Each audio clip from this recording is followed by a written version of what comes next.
Hello everyone, John Odom, drum set and percussion teacher here with Groove of Passion drum lessons.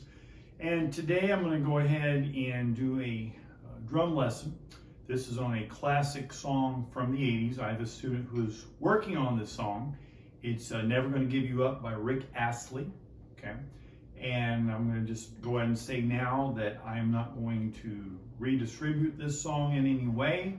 I'm not going to re-record it, sell it, anything like that. This video is strictly for instructional purposes, and that is all.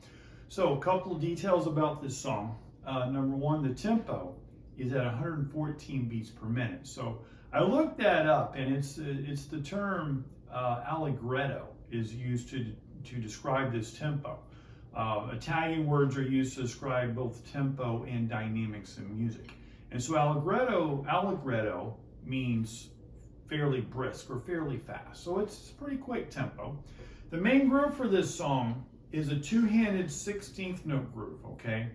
And then your bass drum on quarter notes. So anytime you're playing a song that's playing quarter notes, so it's called four on the floor, you're playing bass drum on quarter notes, that's really used to propel or give the song forward momentum. It really pushes the song forward, okay? And so that's really what you're doing here with this song. Now your 16th notes is going to be, if you're a right-handed drummer, you want to lead these with the right hand. Okay, if you're left-handed, obviously, and I have two students who are left-handed, so I have to say that, you're going to lead with your left hand. Okay, very important, because otherwise this doesn't work, because you're playing all of the 16th notes. You're not leaving any of them out. Now, in order to be able to play a 16th note groove smoothly, okay, you've got to work on you got to have your single stroke roll happening. You've got to have it working well. Lately, the majority of my students, we've really been working on hand technique. And honestly, guys, hand technique is something you'll be working on the rest of your life. All the top drummers who are amazing, who inspire us to play and to practice and to get better, they all continue to work on hand technique. You don't get to a point where you stop, okay? I work on hand technique all the time, okay? And so you want to make sure that I've been telling my students, open your hands up. Now, what do I mean by that? Well, don't hold the sticks always just with your fingers closed around the stick and just try to play all wrist. That's not going to work too well. You've got to use fingers and wrist, combination of fingers and wrist, okay? So you're going to have this motion here, all right? Going to let the sticks rebound off the hi-hat when you're playing this. Just throw the stick down and let it come up. Now, being a rebound, we still have to control that rebound.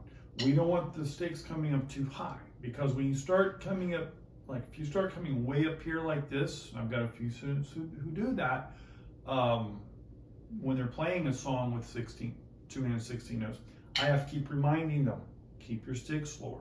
Because what happens is the farther you travel, the more difficult it is to keep these notes in time with the tempo. You start to fall behind the beat, okay? Now, we don't want to do this either. We're not going to, try to drive our sticks down, and I'm not saying barely come off the hi-hat. That doesn't work, okay? But you want to have a smooth flow. You want to develop a smooth flow.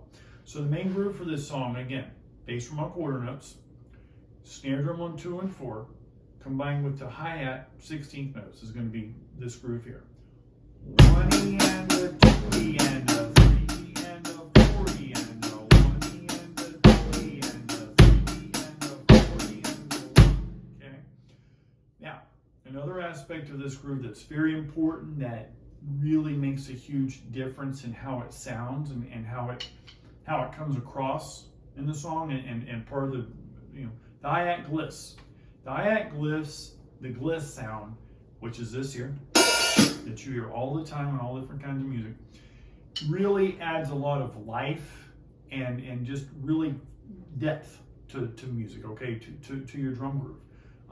So this song, it was recorded in the 80s. It was actually, I believe this is an electronic drum set. I know it's an electronic drum set because the opening fill tells you that.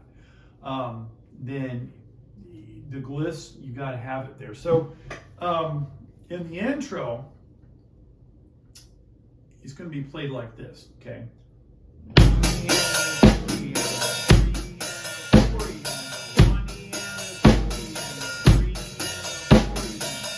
So it's on the ends. You're raising the hi-hat on the ends. 1E and a, 2E and a, 3E and a, 4E and a, with your bass drum on quarter notes. Now, there's going to be some coordination happening there.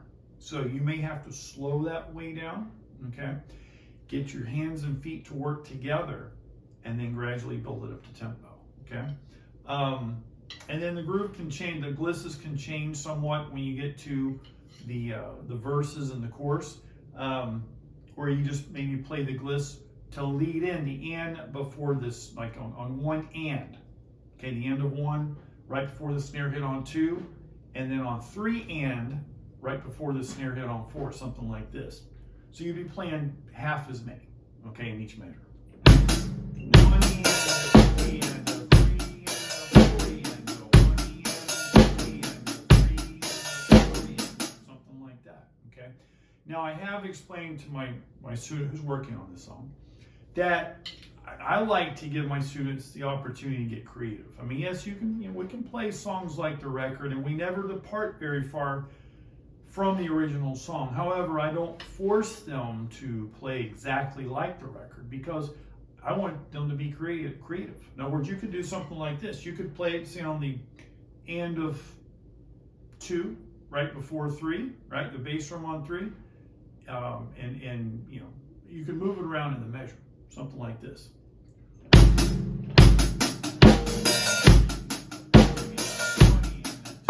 End of 2, end of 4, right? Right before your bass drum hits.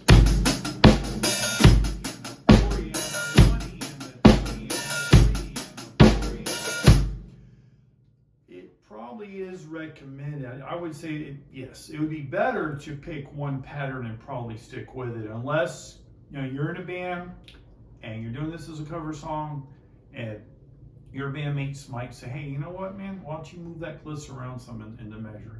And again, you can have the freedom to do that. I don't think there's any hard, fast rule that says you have to play the gliss on this exact beat every measure. Again, it all depends on the song, all right?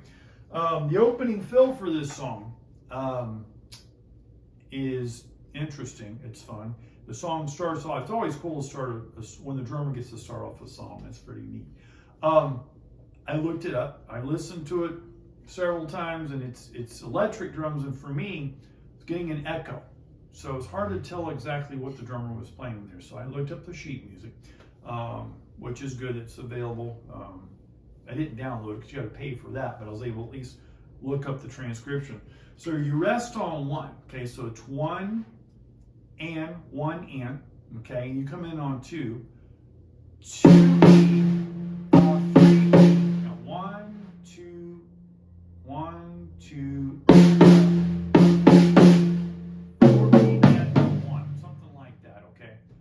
And I may not have it exact. I'm getting ready to play it. Very difficult to, when you're playing along with a video, or if you're playing along with Apple Music or something, it's always difficult to get the exact fill come in unless you can hit it right at the right split second. I always tell my students, don't stress about that. If you're playing the song with a band, you're probably going to start off. You're going to click everybody because you're playing the first fill. Or maybe just play the fill. Maybe you won't even click. Maybe just play the fill and bam, you guys are off and playing. So anyway, that's kind of a brief overview of how the groove is played. Let me go ahead and demonstrate it with the song. 16th note fills. There are some 16th note fills in this song, by the way.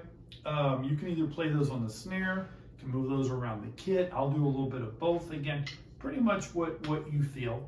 I don't think there's any hard, fast rule with that either. And it doesn't have to be all 16th notes either. You can kind of throw in some start off with maybe 8th note, and then maybe some 16th notes, some fills like 3 and, a 4 and, a 1, something like that. The song's got really good energy to it. It's a fun song to play.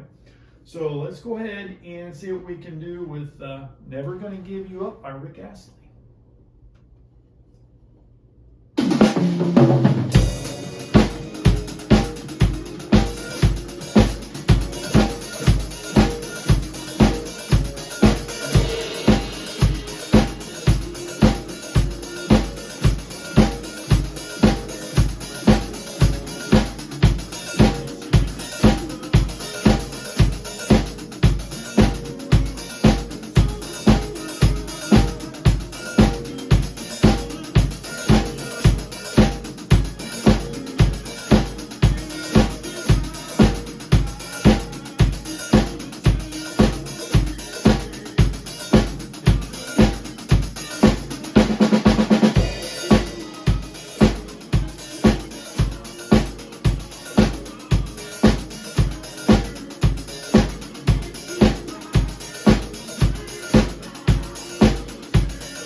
Sorry about that. Ad coming up. So that is a basic overview of how to play classic, great, fun 80s song. Never Gonna Give You Up by Rick Astley. Fun song to play on the drums. It definitely will kind of give you a little bit of a workout because you're playing 16 notes the whole time. You don't really get a break in this song. There's no cuts. It's got a lot of good energy. This is a big, I guess it still is if you go out to clubs and dance or whatever. It's a big dance, dance song back in the 80s. So great song to play. A lot of good forward momentum. So I am currently enrolling new students for drum lessons. So if you're interested in drum lessons, I am currently teaching at Flamenco del Sur Arts School.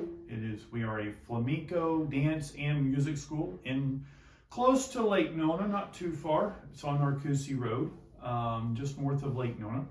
And I do have a few slots available for students right now. Also, I do currently go to students' homes in the Orlando area, in Lake Nona, and also even in Oviedo, so around Orlando, East Orlando area. And then I also do teach online with Zoom. So if you don't want to have home lessons, and especially if you live far away, we can go ahead and have Zoom lessons. I teach Zoom lessons right here. I've been fully background checked, certified safe to work with children. I've been teaching for over 13 and a half years now. And this is what I do full time, is play the drums, teach the drums. I love the drums. And I love working with students who want to play, learn their favorite songs, learn how to play this wonderful instrument. So if you are interested in taking lessons with me, the contact information will be on the video. Thank you so much for watching. Hope you have a great day. Take care.